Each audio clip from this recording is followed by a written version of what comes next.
The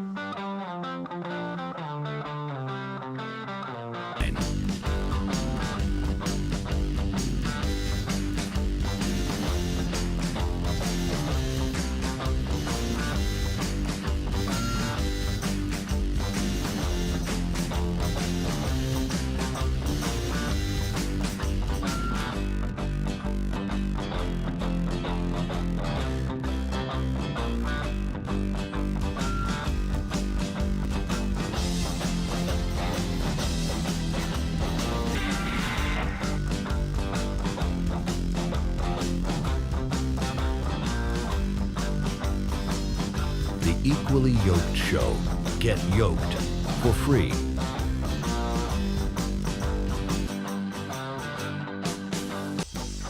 Welcome back to the podcast. Honored to be with you tonight. This is Sunday night, August 16th. And boy, we must talk about the politics of the day.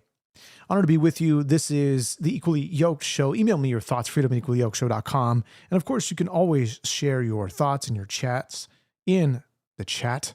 And we're looking at what is going on in our world. And of course, I'm going to start off with this video because I think it's going to set us off for the rest of the show.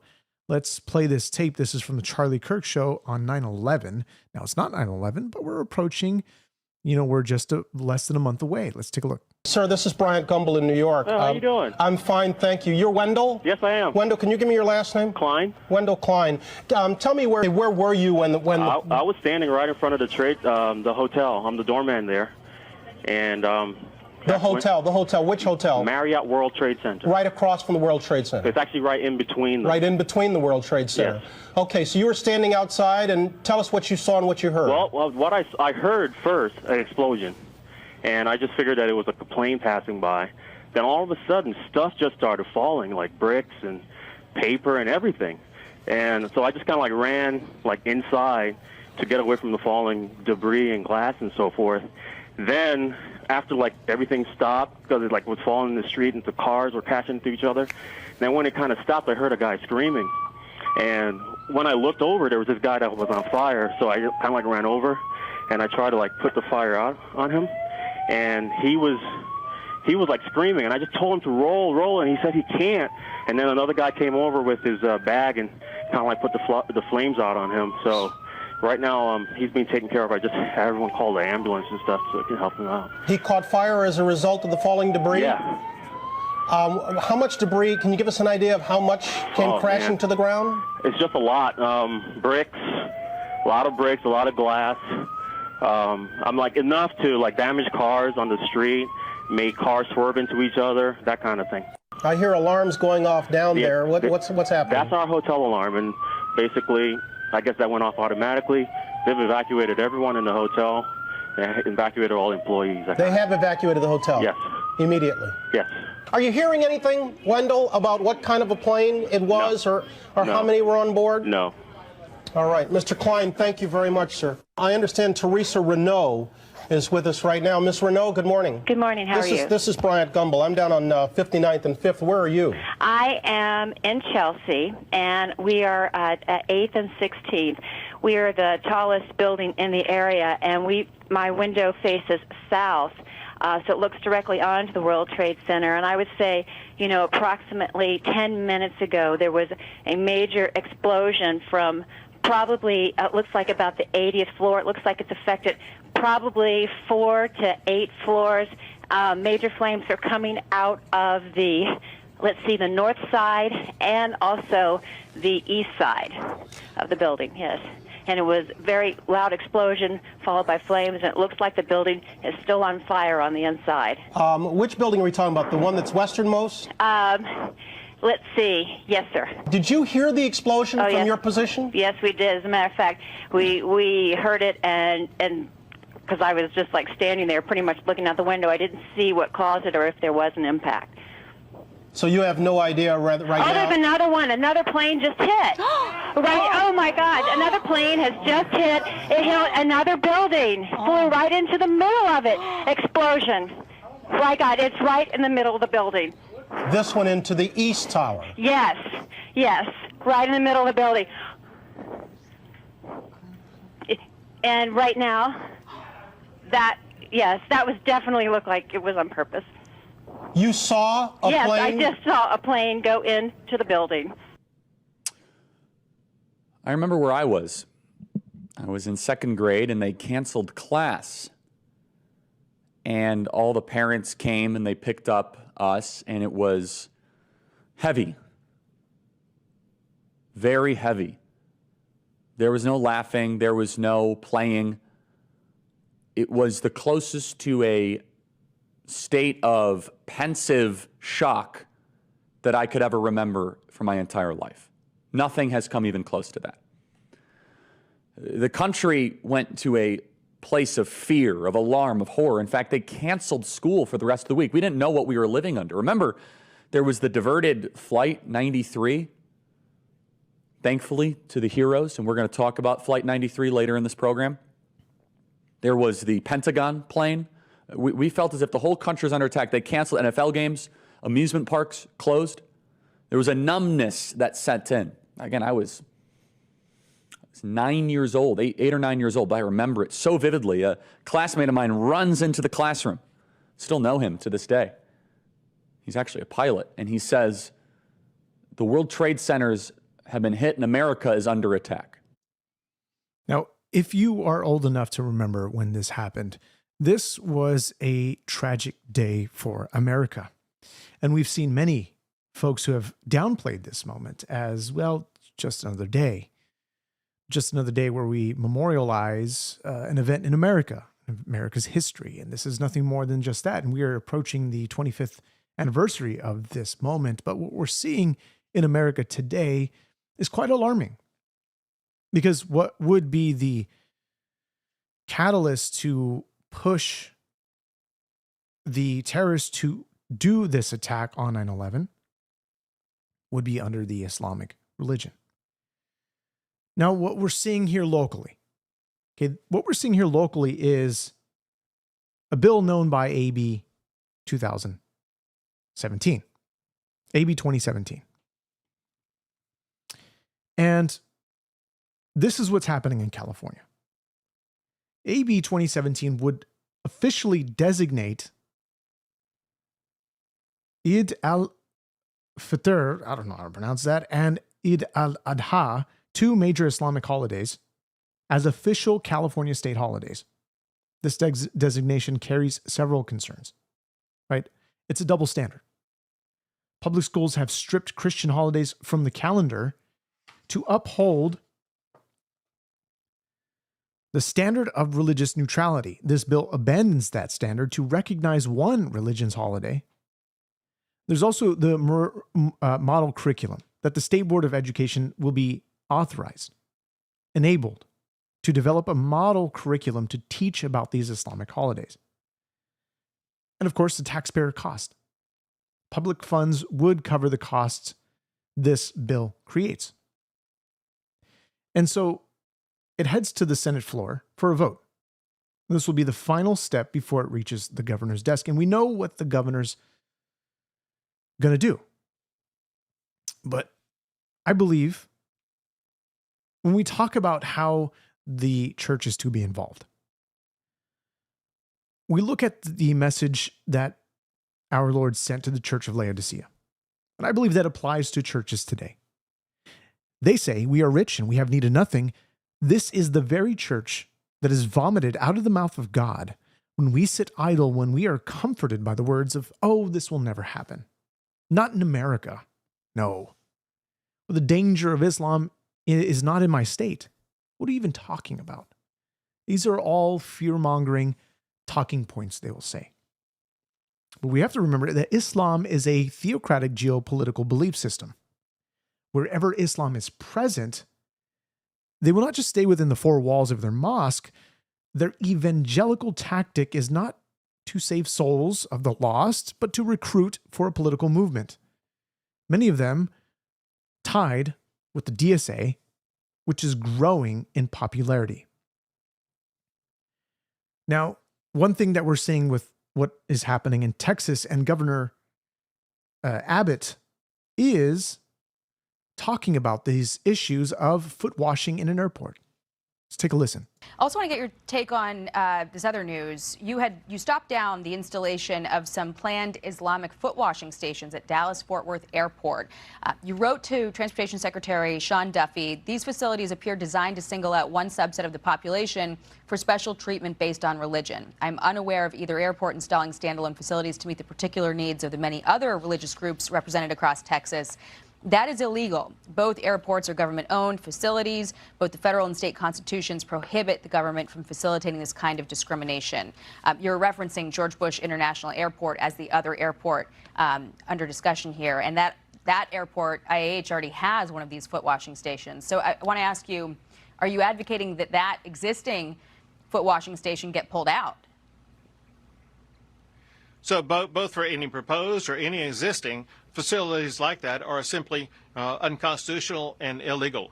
Let me explain what I did here as well as what I've done before, and that is any Muslim-only location like this or any Muslim-only event in the state of Texas, we've shut down. You cannot have a Muslim-only washing station in an airport. You can, before that, shut down a Muslim-only event in Grand Prairie, a Muslim-only event at school districts in various regions across the state of Texas, because that is very simply illegal. One factor weighing in here with the airport, and that is there are two different parts of an airport, one of which is governed by our local cities, the other which is governed by the federal government here by Secretary Duffy. If it is before you get to the TSA check-in, that's governed by the city, and the state of Texas is going to crack down and eliminate funding for that city if they don't comply with the standard that I've articulated. Once a passenger gets inside the TSA checkpoint, that is then governed by the federal government and is subject to Secretary Duffy to make sure that they too crack down on and eliminate these washing centers because they are in violation of the United States Constitution. Now, let me address these comments here. Somebody says, who said it was Muslim only? This is the reason why it was put there in the first place, because this is a part of their practices. The certain things that they are required to do, especially when it comes to prayer, the things that they're required to do, because if they don't do these certain things, their prayers will not be heard. And so these things are instituted. We're also talking about the Muslim holiday in California, that it'll become an official state holiday and what can be implemented according to this.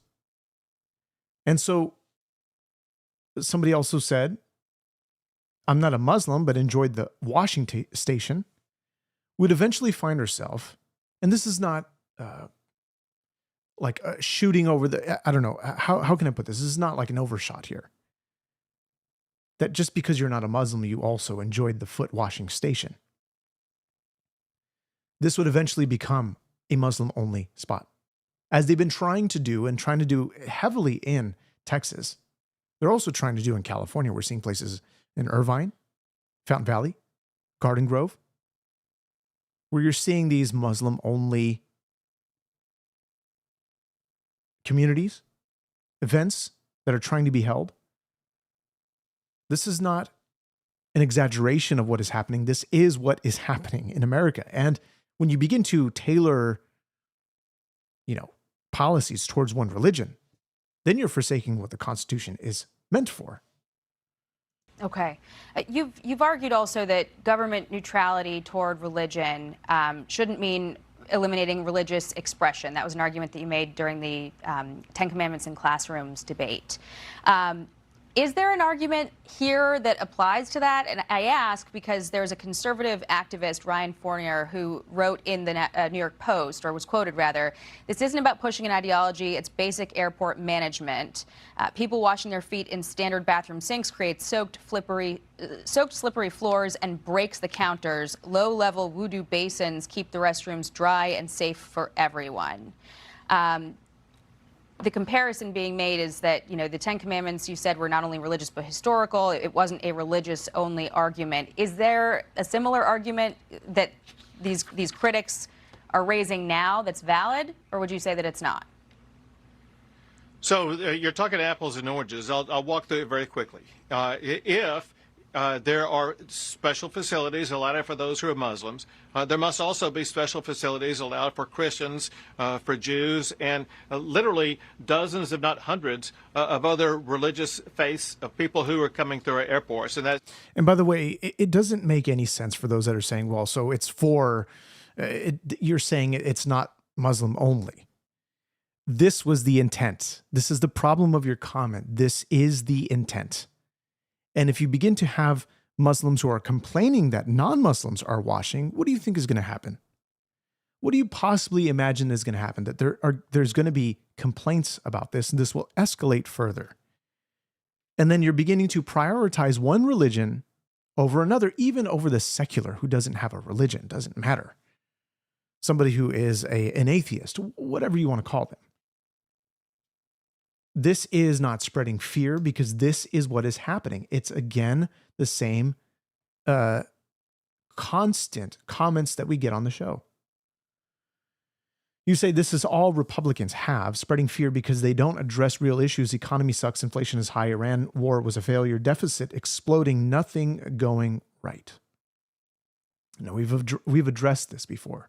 We've addressed the fact that the Iranian war is not going as many had hoped this would go. Either the Trump administration or many on the Republican side, we're seeing a lot of people who are pushing back. A lot of people, and I understand.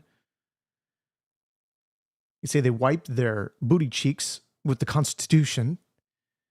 Incredibly so. That is not an exaggeration either. I mean, literally, we have democratic socialists, not even just Muslims, but democratic socialists who are wiping their hands on the American flag because they forgot a napkin. So let's take a look further. Okay, we have this Shabbat service that was disrupted in New York City, Synagogue, after suspect attacks 2. Okay, so we're talking about fear-mongering. This is all fear-mongering. Okay, all right, well, let's see what's happening in New York. Assault during Shabbat services, adding every New Yorker must be able to observe their religion without fear of violence. And back out here live outside Central Synagogue, Steve, Natasha, the suspect is still being processed. This incident is still being investigated. We don't know what charges he may face, if any. But remember, this comes at a time when there's already a heightened sense of concern in the Jewish community. Just last month, a Jewish man was stabbed leaving a synagogue on the Upper West Side. And recent NYPD statistics show that hate crimes, specifically targeting the Jewish community, have gone up. So a lot of concern here in Midtown tonight on this Friday evening. And again, you can see additional NYPD resources here being deployed.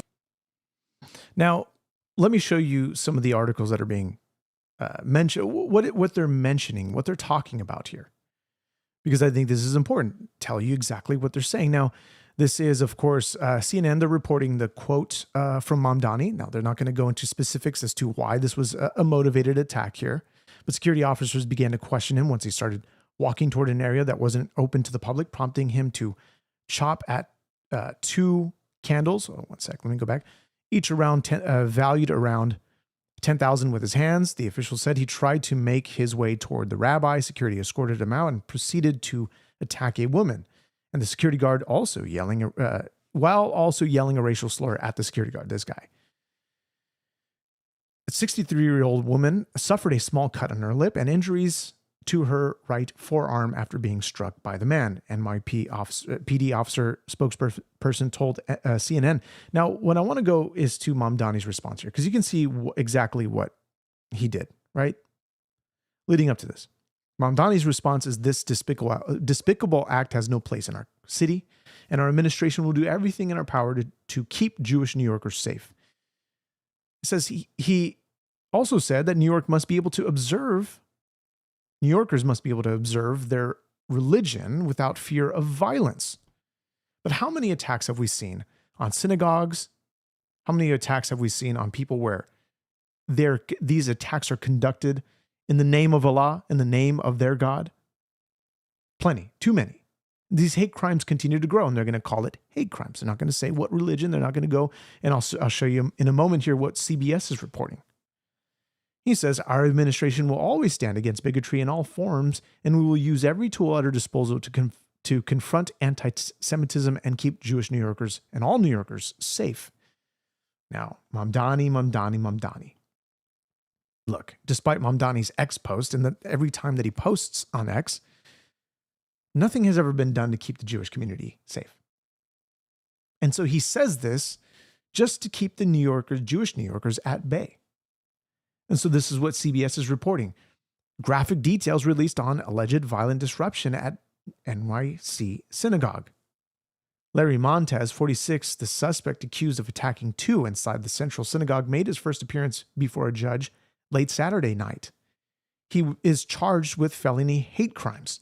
Now you go down to see it says the prosecution added that in a post Mirandized statement after being removed from the synagogue, Montez allegedly admitted to the crime and said it was religiously motivated, adding he had a strong animus towards Jewish and black people.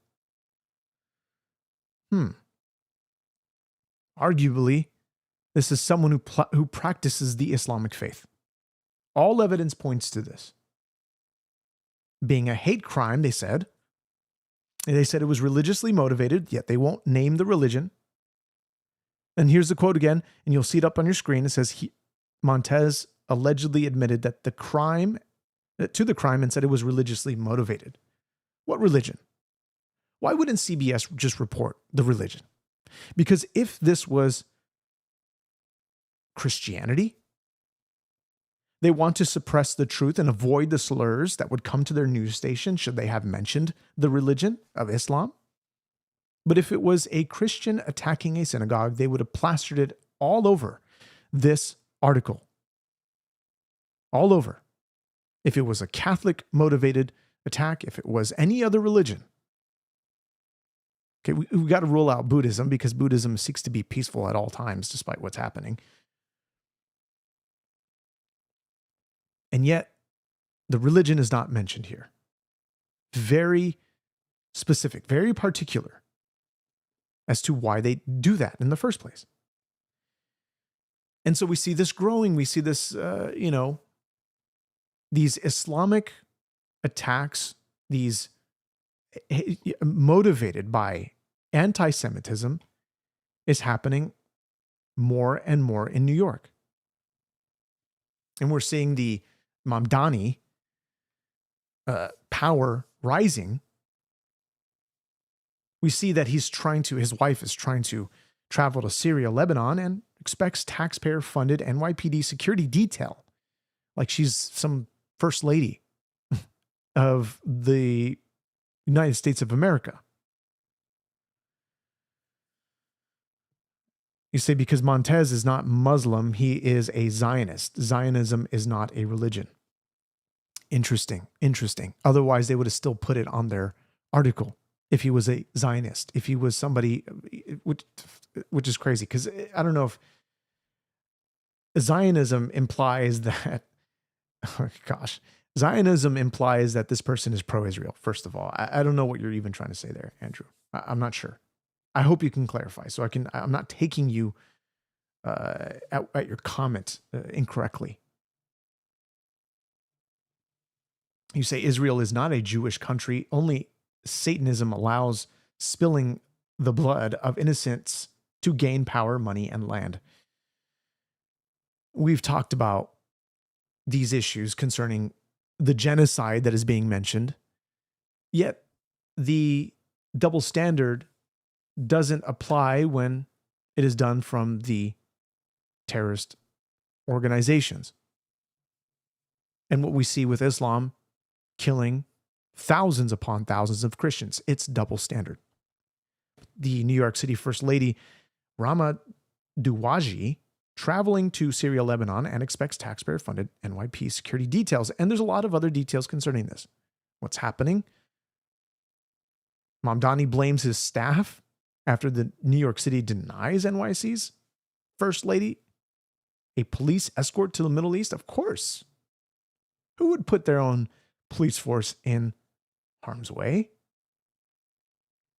This is ridiculous. He says this was a miscommunication after an awkward public clash between City Hall and NYPD officers over whether the department would provide security detail. It's confusion, massive confusion. Let's take a look at this tape here where this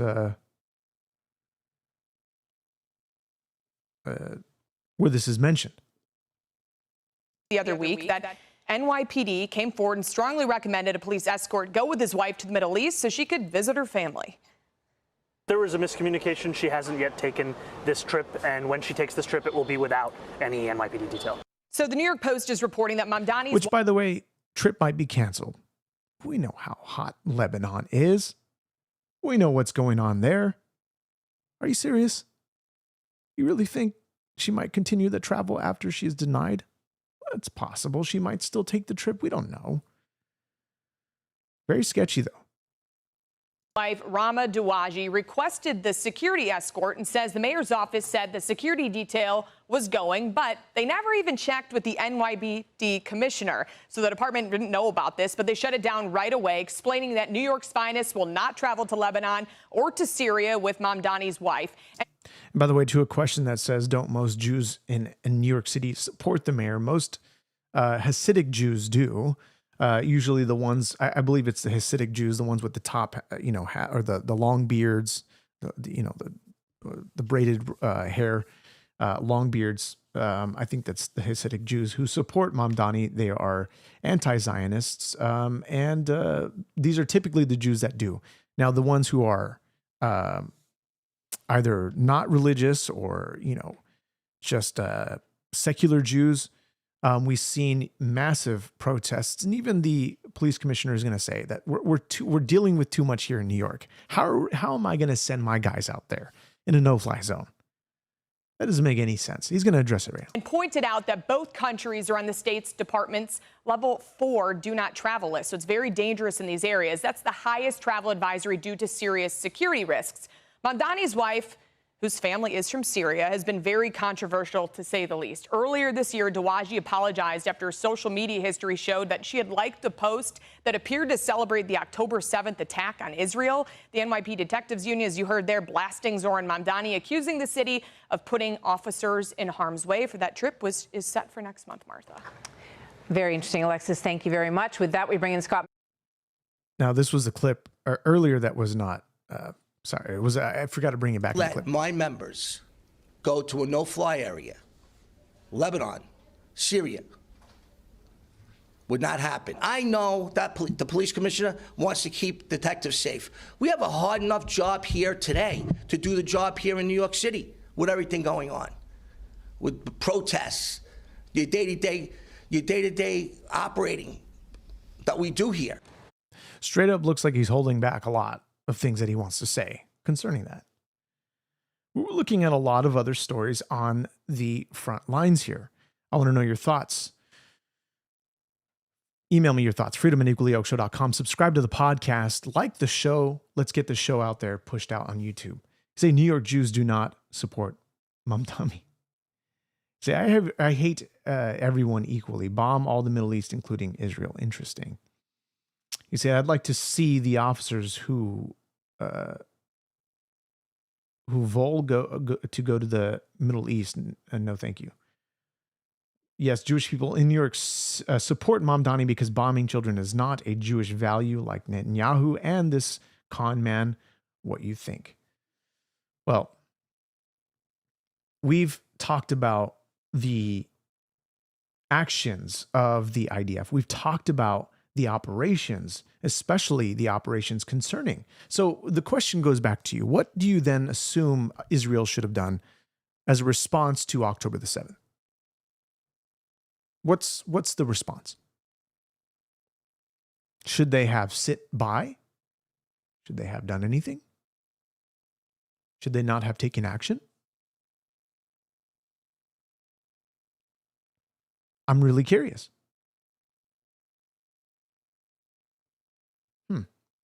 But we see stuff like this. This is when you continue to hate and put out there like the Democrat Socialists of America does, where they want to abolish the Senate, abolish the presidency. We begin to see more stuff like this. Vandalism at the World War II Memorial. This time coming in from the National Mall, U.S. Park Police are blocking off the World War II Memorial right now. because it looks like this. The vandals spray painted it and apparently put some kind of solution in the water fountains there. Our cameras actually got there before Park Police did, so we can actually show you the graffiti here that appears to include the words "clean hands, dirty money." Before police cordoned off the area, we also saw several people that were playing with the bubbles that seemed to be coming out of the fountains. Park Police have now cleared that area. News 4's Joseph Olmo just got to that scene. He's going to see what more he can find out. He's going to join us a little later in this hour as soon as we learn some more information. And so we talk about the IDF, and people talk about the genocide. Oh, you mean the genocide? Or they should have not commit genocide. Do we know who reported the numbers of how many Gazans died? The Gaza Health Ministry. Who's running the Gaza Health Ministry? That is Hamas. Has Hamas known to lie? Oh, 100%. Do we remember what happened immediately following the sort of, the start of the ending of the war in Gaza? The conflict between the two? As soon as Hamas was allowed to just have their full reign in Gaza without any intervention after Israel pulled out, what happened? Palestinians were being killed in the streets. They were being slaughtered. And nobody stood up. All the pro-Palestinian protesters were quiet. They were quiet. And so you continue to see this rhetoric against the Trump administration. And look, arguably, the situation in Iran and how we've seen all this unfold, this is why I haven't been touching it much, because we continue to see, well, there's a ceasefire agreement. There's this, going on. The memorandum of understanding is going to expire. What's going to happen with Iran and the U.S.? The reality of what we're dealing with here, what the U.S. is dealing with, is the U.S. is dealing with the situation of a radical political, religious ideology. Okay, Islam is a huge umbrella. Yes, it's religion, but the political ideology will stand. That even if there is one standing, they have victory. So it doesn't matter how hard the Trump administration tries. Whether successful or, if we see success, will we actually see success? We don't know what Trump has under his sleeve. We don't know what's happening under the, in the negotiations or whatever's happening. We know that Trump said at a rally, saying that he's going to claim the Hormuz Strait U.S. territory. All of this stuff that the media is putting out there and saying, hey, this is getting a little crazy. Donald Trump's getting crazy. What he's saying, what he wants to do. Well, what he will actually do, we'll see, because this memorandum of understanding is expiring, and what is said to be done in the next couple of days, well, we don't know yet. And so I believe that we shouldn't have boots on the ground. We shouldn't have our troops in that region. But now we're stuck in a debacle here, because if we pull out, who's going to say that we've won? We've won. We stood our ground against the United States. Then America is seen no longer as the superpower. So even if Iran's so-called military, whatever you want to call it, the IRGC is diminished, even though their capabilities have been severely diminished, they've still won. They've still won. If they pulled out, they've still won.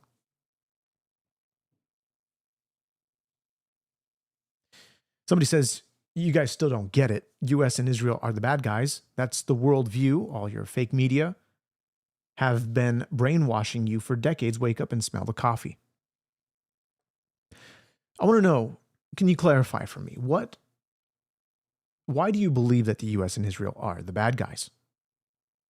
Tell me why. When we have the Islamic State constantly threatening to destroy America, which I believe they are through Islam. They've already taken over Europe, London, the UK. And what we've been seeing with the birthright citizenship happening in America, we know China is also trying to destroy America. We know what they're trying to do. This is the DOJ announcing some indictments.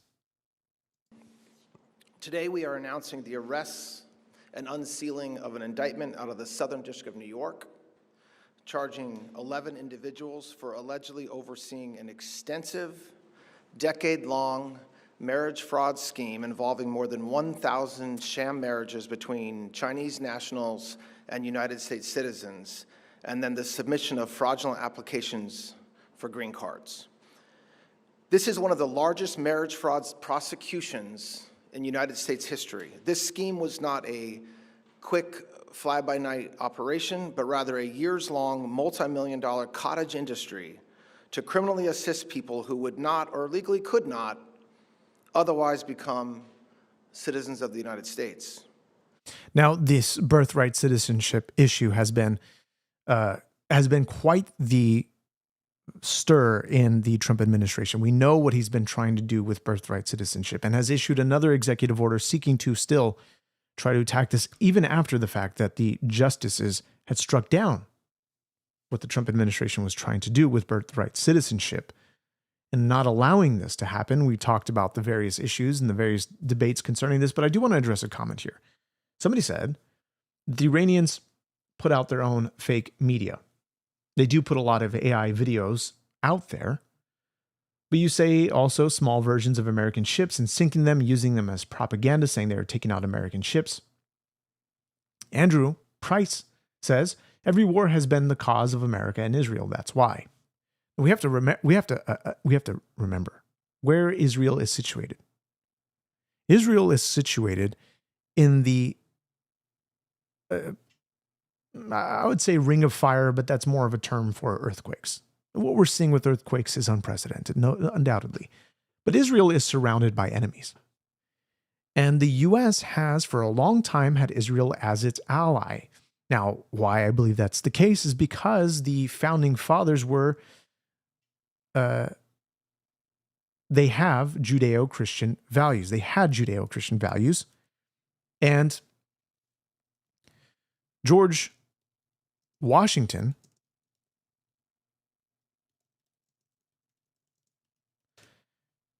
and what he said concerning the interest of Israel has stated concerning Israel, and we've always talked about his quote about foreign wars. Do not get entangled with foreign wars. And we still hold this to be true today, that we should not be involved in foreign entanglement. We got to be careful.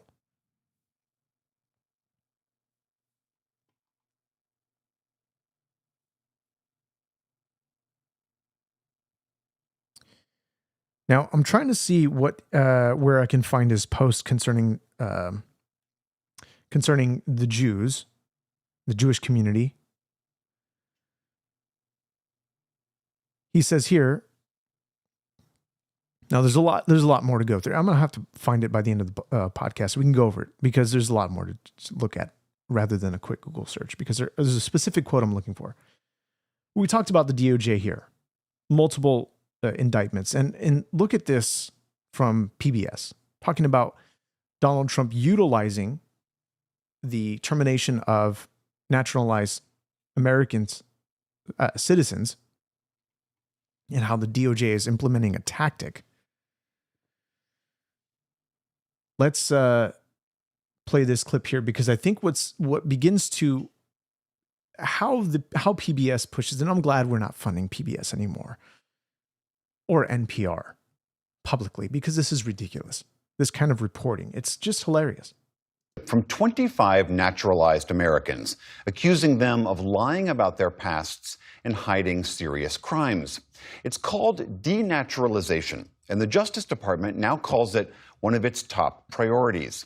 Justice correspondent Ali Rogan looks at what's behind this dramatic shift in law enforcement strategy. Since President Trump returned to office, the Justice Department has filed more denaturalization complaints than the Biden administration did during its entire 4 years.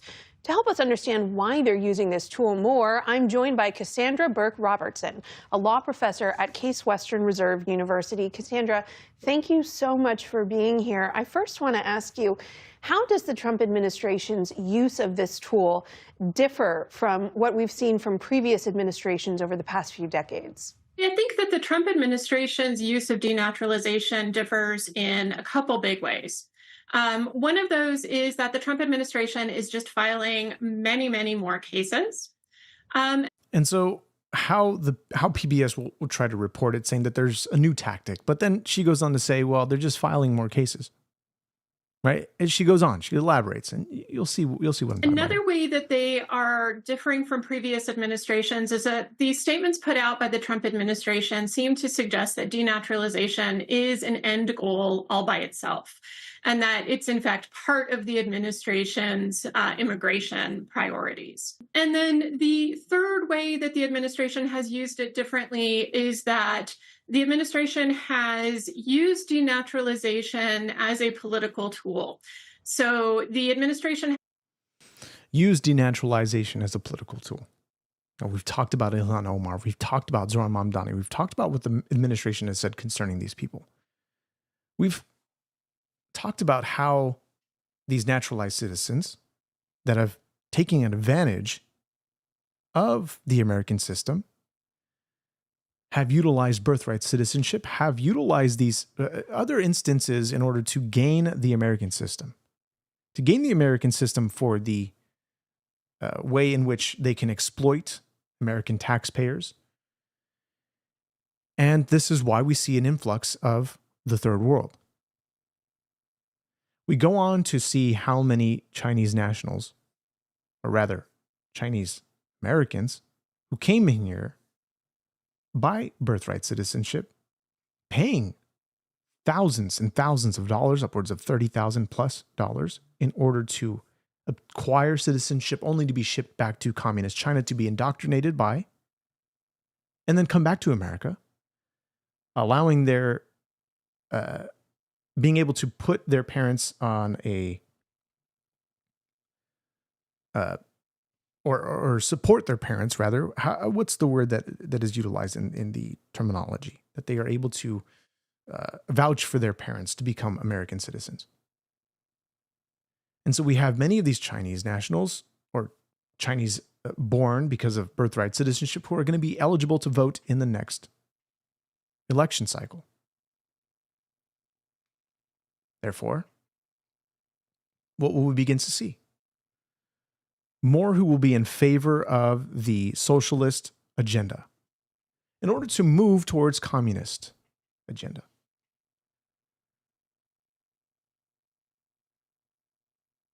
Now I want to look at some of your comments here. You say there is no Judeo-Christian value. We have been deceived from the pulpit and media and bought out politicians saying we must stand with Israel, which is now satanic to its core. Well, we do have Judeo-Christian values. This is what the Constitution was founded on, these Judeo-Christian values. Look at the Constitution. It says that we are all endowed by our Creator, these unalienable rights, rights that cannot be given by government, because if they can be taken by government. These are given by our Creator, a Creator who has endowed us with these rights. Right to liberty, happiness, and the pursuit, or rather freedom, liberty and the pursuit of happiness. These are fundamental to the Constitution. This is why we should have a secular government that should not favor any type of religion, that shows no partiality towards any type of religion. And this is why this is the greatest American experiment. Because when you begin to favor one political ideology, one religion over another, you begin to see tyrannical rule. You see this all over with countries that have done this.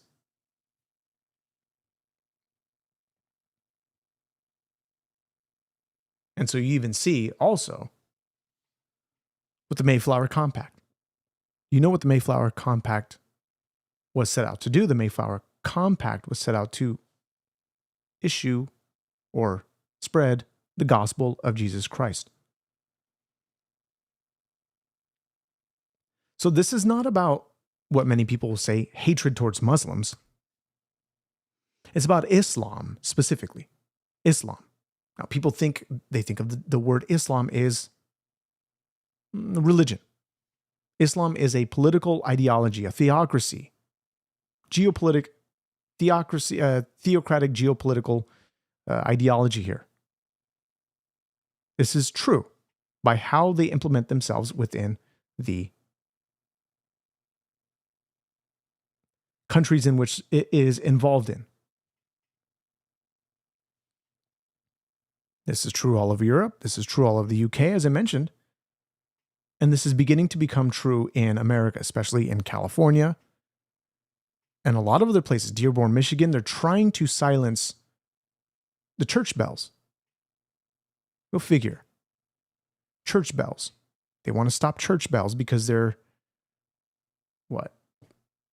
too offensive to their religion? And they want to have the call to prayer blasted louder than church bells could ever be? 5 times a day?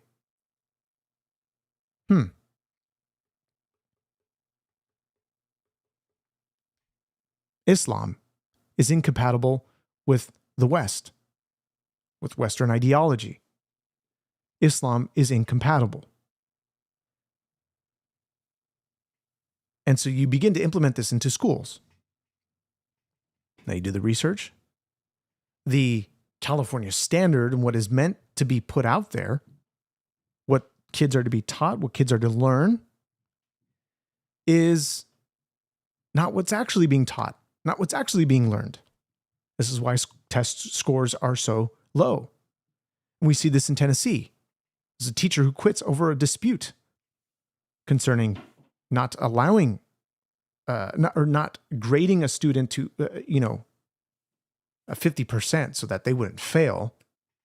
This is America's standard is so low that it causes us to just blot out what we think is unnecessary. History teaches us wonderful values as to how this country was formulated. The Judeo-Christian values that are written within our own documents.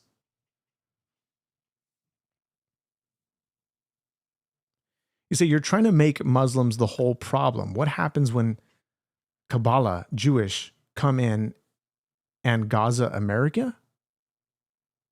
No, it's not about Muslims being the problem. It's about Islam. Many Muslims can't leave the faith of Islam because we know what happens when they do. And so they'll practice it very moderately. They won't go all in because they don't want to be ostracized. And even then, what happens in actual Sharia law countries is they are killed. That's the reality of it. So in America, they're at least a little safe. Right? You can meet a Muslim, be the nicest person ever. No problem with Muslims. The problem is with the political ideology, Islam. And for anybody saying, well, it's not a political ideology, you can see even what Zoran Mamdani said concerning the Muhammad, what he set out to do, which was immigration. And what he begins to communicate as to what his goal was and what he is set out to do. And he begins to elaborate on what this means for New York. But there's issues all across the country. Let's take a look at this. No, it's not safe or sane or humane because basements or kitchens or backyards are not suitable places for live animal slaughter. Many people, including Muslim residents, were against it, citing sanitary concerns if the animals are sacrificed in a home and not in a sterile environment. So this is what's happening in Hamtramck or Hamtramck. How do you say that? Hamtramck? Hamtramck? The first Muslim major city in America, an all-Muslim city council just legalized backyard animal sacrifice. The non-Muslim majority showed up to object. They were outvoted oh, it's no problem here. But then you look at the top Muslim scholars, the ones who have the most influence in America. This is Yasser Qadi, American Muslim scholar. The winning of somebody like our brother Abdurrahman in this regard, it is a catalyst. It will change the mindset. It is a lesson. Now the next candidate who was a little bit hesitant to stand against AIPAC, Abdul's victory will give that candidate more courage. It's a game changer. It's an opening of the doors. It's the first catalyst. It's the first domino. And the average person around the world, in Europe is long changed. We are the last country. You look at Spain and its leaders. Look at so many countries. I told you I was in Iceland. I'm seeing free Palestine in the street, in the villages of Iceland. I saw with my own eyes, free Palestine, in the middle of nowhere. In Spain, you see everywhere. So Europe long.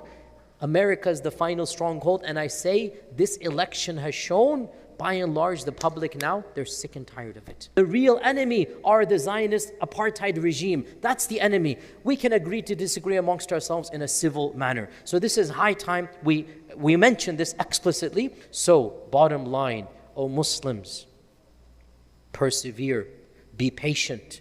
This is not the end game. This is one aspect. That is their whole mission. The winning is to eventually, as they say, America's our last stronghold.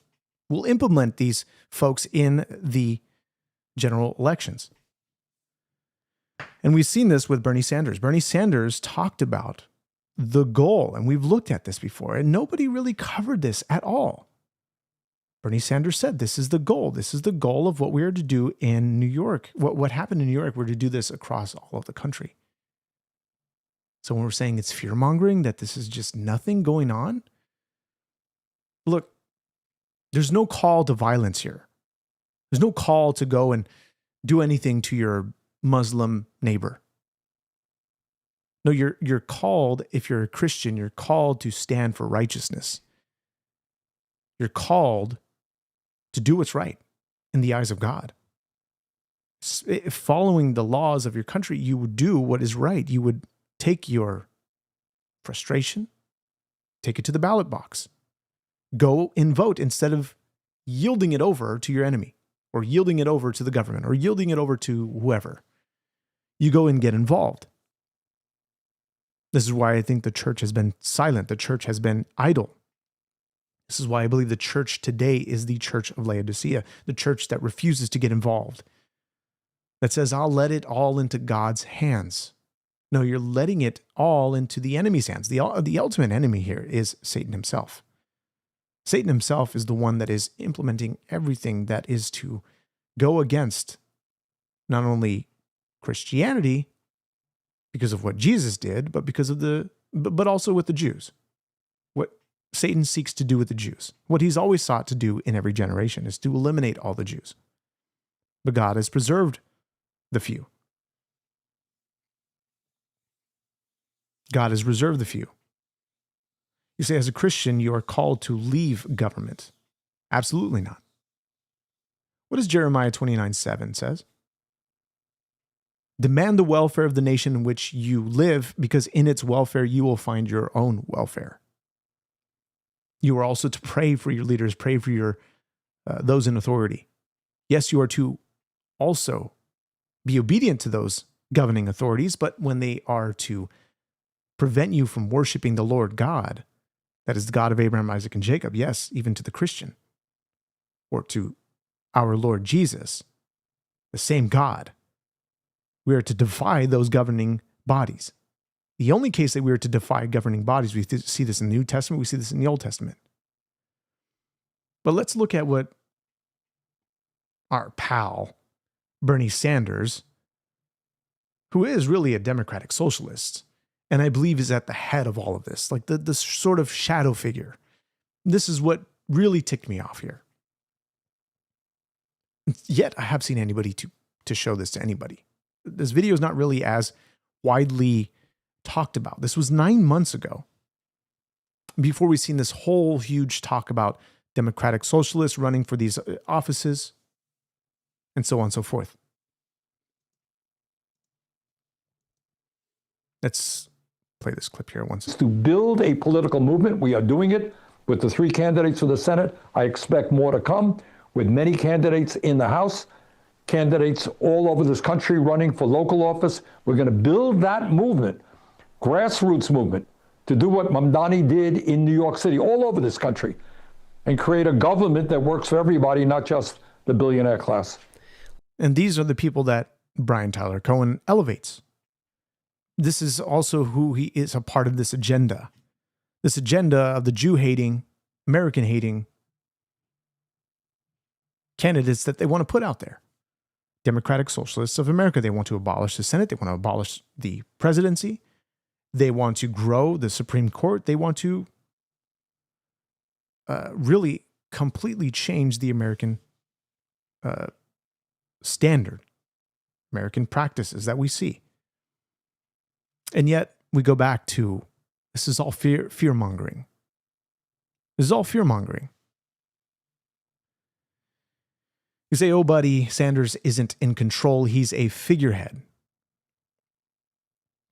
Buddy, I think he's actually the one that is in control of all these Democratic Socialists, the one who is pushing for all of these folks. We know how much power Bernie Sanders has. He's an old guy. Yeah, sure. But every time we see some of these Democratic Socialist candidates begin to win these primaries, well, Bernie Sanders is there praising them, saying what we are doing, the grassroots movement, where we are successful. He praised Abdul el-Sayed's victory, said that it is all working according to plan. This is what he said. So we're not just talking about fear-mongering here. We have a lot of issues in America, yes.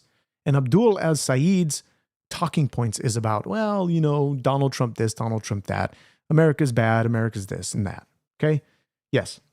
America has some severe problems with affordability, with immigration, with housing, so much. Gas. We look at all these issues that, yes, can be fixed, but we can't forget the opposition that continues to come from the lawmakers, from those in the Senate, from those in the House, the whole House of Congress. The ones who continue to oppose these policies that will make America safer, that will make America affordable, that will make America great. America is great on many levels in that we are a great American experiment. This is what America has the ability to do.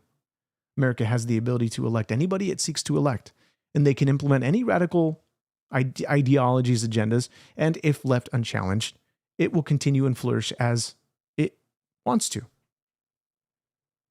until it's too late. You say it won't be another Democratic president for 16 years, and the midterms are going to be a Republican blowout. These goose steppers aren't going to win dog catcher. Now, we have 2028. We know what Iran is seeking to do. We know that if they can just wait out Donald Trump, if they can just wait him out to midterms, wait him out till the 2028 elections, if they just wait him out, they can make a deal with somebody else new. Somebody that is, hey, we're not going to go and get ourselves involved in. We know the Democrats are struggling. There's a power struggle here. Who are we going to pick for our primary? For our primary pick for 2028. They're struggling. Is it Kamala Harris? If it's Kamala Harris, she wins again. I mean, how can we? I really, it'll be really interesting to see Kamala Harris being put on the ticket as a primary.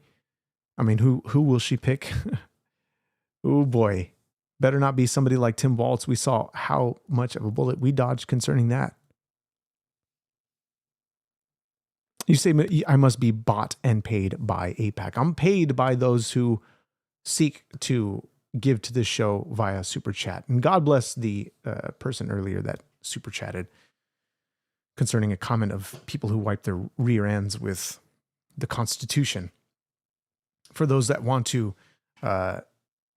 watch this show, subscribe to the show, like the show. This is where the support comes from. It comes from viewers like you. Thank you for viewing and watching and commenting. But I am not supported or bought and paid by AIPAC with this so-called $7,000 paycheck. $7,000 merely gets you really anything in this economy. But anyway, nonetheless, I'm not paid by anybody to say these things. I look at the truth and the truth of the matter of where we stand biblically, where we stand really biblically. That's really where it is. That's my politics. My politics are the biblical politics, how I should involve myself in our modern day politics as a Christian. And this is what we've been seeing on the front of all of this.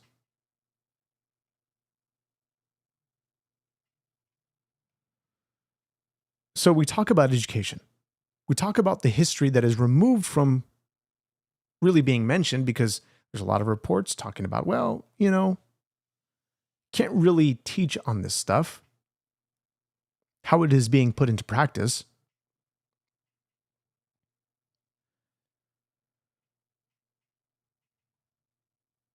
Because despite what California is mandated to teach, teachers aren't able to, or either they're not able to, or they can skip it because they don't have the time to touch up on these subjects. Or they can see whatever is relevant versus whatever is irrelevant to them. They have full choice here. They can say they covered the topic. We know that there is evidence that standards aren't consistently or completely carried out in classrooms. Under teaching, skipping content, insufficient instructional time, or even implementation, or uneven implementation. Statewide patterns to refusing to teach particular subjects such as Christianity, the Founding Fathers, Islam, or the Crusades. We can skip all that because that's not important. That's what they want to do. And this is what we see in Tennessee. This might seem small, but this is bigger than what you think. So you were asked to change the grade. You refused, but the school did it anyway, right? Right. And it was at the hand of the district. Why are they doing this? Is it pressure from the parents? And why does the district care so much about that and the school? It is definitely pressure from the parents. However, I mean, it works out for the district because it makes our scores look better. What are you going to do? Are you going to continue in the school despite these policies? Absolutely not. I have left teaching for good. I just own my art business, Artwork by Samira, and that's all. I will not return to teaching in any district, in any state at all. Now, when we see this happening, we see how they talk about these policies of no kid left behind. How does this affect the next generation? The next generation will not even grow with understanding. They will not even be able to grow with wisdom. No, wisdom is being imparted. The wisdom that is being imparted to them is, of course, should be done by their parents. Through experience. This is where wisdom is applied, through experience. You can see this all throughout the book of Proverbs. You can have understanding, but without wisdom, it means nothing. And so we look at all that is happening in the world. And one thing that seems like an off sort of subject type of deal here. The death of an actress. Hayden Panettiere appeared happy and carefree in final Instagram posts weeks before sudden death at 36. Dead. So far, unknown as to her death. She just suddenly died, age 36, very young. How does this apply to anything? That eternity is literally a moment away. God bless those that are subscribing. Subscribe to the podcast. Over 90% of you that view this channel aren't subscribed. Please consider subscribing so I can address all of your questions and comments as you continue to come back so we can see, what we're talking about here. The day-to-day politics. Use the sphere of influence that you have in order to affect change. This is what we seek to do here. but also get involved anywhere that we can get involved. Eternity is at your doorstep. That if you died today, what's going to happen to you? Are you like the atheist that says nothing happens, that we're just completely eliminated, obliterated, a nihilistic perspective? There's nothing out there after you're dead. There's just an empty void that you cease to be existent. Your soul actually is what transports into eternity. Now, if you're the believer, you are immediately present with the Lord. An endless black void. Sure. For the Christian, you are immediately dead and immediately put into the presence of the Lord. That is the true follower of Christ. But if you are not, what happens to you? Where do you go? Is it unsettling that you don't know where you would go? Maybe it is, maybe it isn't. Maybe you just don't care. Eternity is at your doorstep. You could die in the sudden moment. You could be dead. Somebody asks, do you know that? I'm not sure if that's a question to what I'm saying here, but I do know that. I have confidence in the scriptures because the scriptures have been proven true time and time again that God's track record is not only 10%, 20%, 45%, 68%, it's 100% accurate to the prophecies, to every single thing that is mentioned in the scriptures. And people will say, well, it's all written by men. These men were inspired by God's Holy Spirit. In fact, the word there that we're talking about, not only just inspired, but almost possessed by the Holy Spirit in order to write the very things that we see that are God inspired. The book of Timothy talks about this, that this is God breathed on these scriptures in order to facilitate the writing of all of this that we see.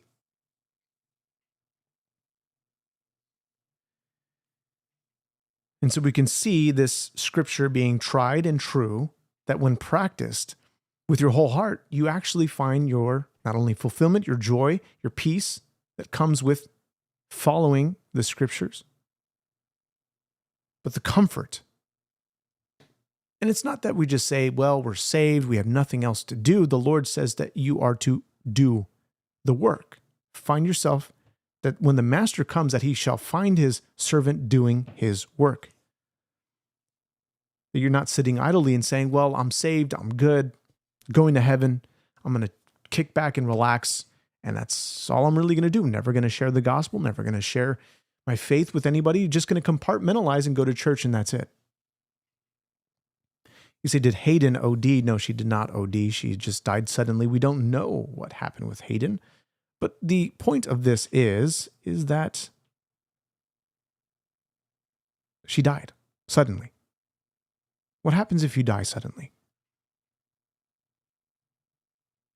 Do you know where you're going to go? Jesus says that nobody can go to the Father except through me. Salvation message is that today is the day of salvation, that you don't delay. And look, I can go through all the prophecies and the signs that we're seeing today. Now, we're not to look for signs because that's not the important aspect of living our day. We can talk about the earthquakes that are happening. We can talk about the pestilence, the famine that is happening all around the world. But does this really matter? Yes, these are sort of things to come. These things must pass, but the end is not yet. We know that. These are just the beginning of the birth pains. Just like a woman who is going to give birth. The contractions that continue to elevate more and more and more. Well, do we know where we're going to go? Put your faith and trust in Jesus Christ, our Lord and Savior, and you will be saved. Confess it with your heart, and you will be saved. But nobody can also pluck you out of the hands of God. Nobody. Not even yourself if you tried. Of course, you have to be walking true. to the scriptures. Like, share, and subscribe. Thanks so much for joining us here on the show. You say archaeology can't be more clear about Yahweh being made up as Canaanites' war god.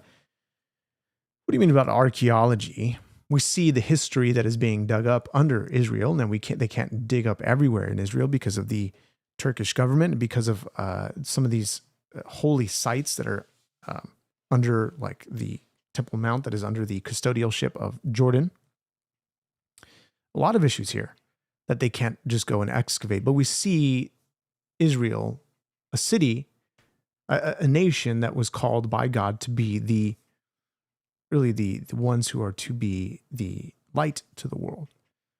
They are to be the example. God didn't choose them because they were the greatest among everybody, but they were the least of these. Just like he chooses you and I. We are the least of these. We are the least expected to do anything, and yet God chooses us.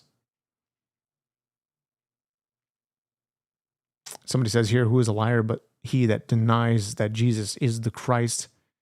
He is Antichrist that denieth the Father and the Son. Amen. Guys, subscribe to the podcast. Email me your thoughts, freedom@equallyoakeshow.com. Thanks so much for being here. God bless you. And thanks for joining me on the show. Like, share, and subscribe. Peace out. Happy Monday. It's time for work. Sorry to say that if you didn't want to be reminded, but it's time to get back to work.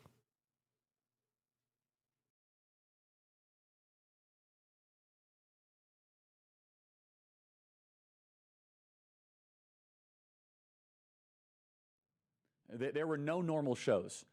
Every TV network turned into full-time 9/11 coverage for a week, and who could blame them? We were struck with alarm and horror and panic, and being only in second grade, you don't really process all of it or the enormity of it.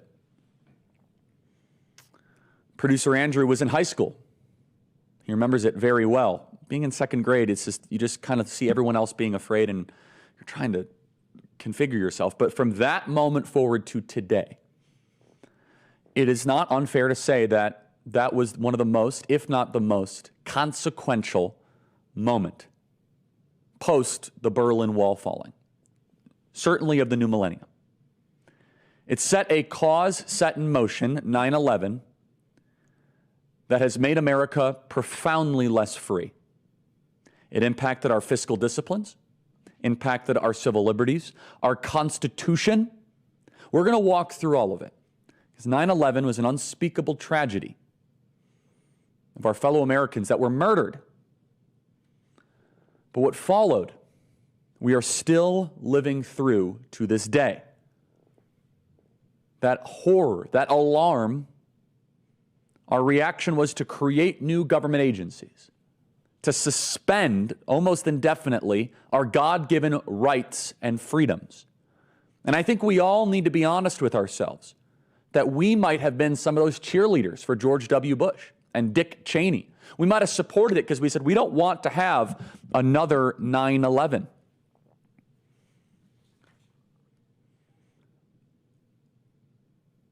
If the enemies of America wanted to destroy and to damage our country, they did a pretty good job of it. And not because of what they did on that day, which we will remember solemnly, but instead of how we reacted. It wasn't even an overreaction. It was the wrong reaction. We didn't even go after the root cause. The root cause was less of an intelligence failure. It was partly that, and it was actually more of an immigration failure. Who are we letting into our country? Imagine if we would have reacted by saying, we're going to close the southern border wall, deport illegals. We're not going to allow Saudi Arabian pilots to come and do flight training. But we didn't react in that way. Instead, we created a new Leviathan. We talked on this program last week. Remember the 110-year war, the fourth branch of government, the unchecked, the unelected? Well, 9/11 was an accelerant. It put gasoline on the fire of the administrative state. 9/11 and our reaction to 9/11 created the modern big government, Big Brother. Because we were fearful, because we were afraid. And I'm not even saying that was the wrong reaction. You see two icons, including the Pentagon, under attack. And that's what was so powerful about that clip. And I asked, the team did a great job finding it, is that in the broadcast, they weren't sure if it was a plane that went off course. But as soon as the second plane hit, everything changed. You're like, oh my goodness, we're under attack. We're under attack. We're under attack. They could attack our schools, our hospitals. And we got into a place of fear. And what did big government do? Big government came and said, we're going to keep you safe. We're going to hire 170,000 new bureaucrats under the Department of Homeland Security. We're going to put in airport security to make sure you can't put water bottles on a United Airlines flight. We're going to take our freedoms and liberties away. And they even went as far to say, we're going to monitor your communications. We were fearful 22 years ago. And now we're fearful for other reasons. That the beast that we created out of fear is now going to come after us, and it is coming after us. A monster of our own creation. COVID tax relief. I want you to check it out right now. If you stayed open and paid your people during COVID and the lockdowns, you might be eligible for up to $26,000 per employee. COVIDtaxrelief.org. That is $26,000 per employee. All types of businesses, including nonprofits and churches, can be eligible. COVIDtaxrelief.org. That is COVIDtaxrelief.org.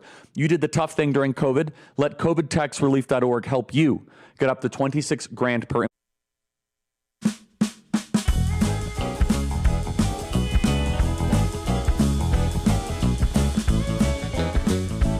Okay, welcome back. Email us freedom@charliekirk.com and subscribe to our podcast.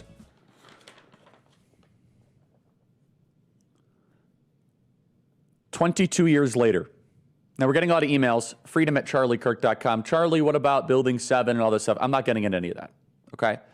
There's other shows or other places that address that. I will say I don't trust the government. I don't trust mainstream narratives. I'm not really into that, though.